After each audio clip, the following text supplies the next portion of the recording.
la bonne méthode, selon nous, est la suivante. Moins de dépenses et certainement pas plus d'impôts. Un effort ciblé, limité dans le temps, un effort partagé dans une exigence de justice fiscale. Ce partage de l'effort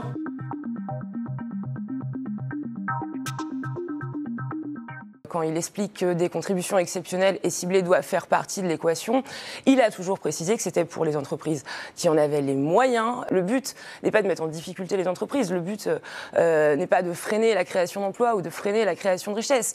Mais la philosophie qui est la nôtre, c'est de demander, encore une fois, à ceux qui le peuvent le plus de contribuer à l'effort national. Oui, un effort sera demandé.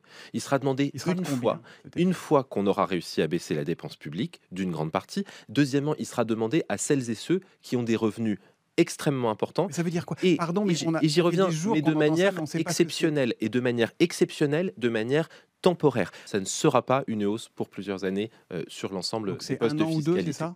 On est à peu près dans les clous si on dit 1 an ou 2? En tout cas, il est hors de question que ça dure plusieurs années de suite au même niveau pour tout le monde.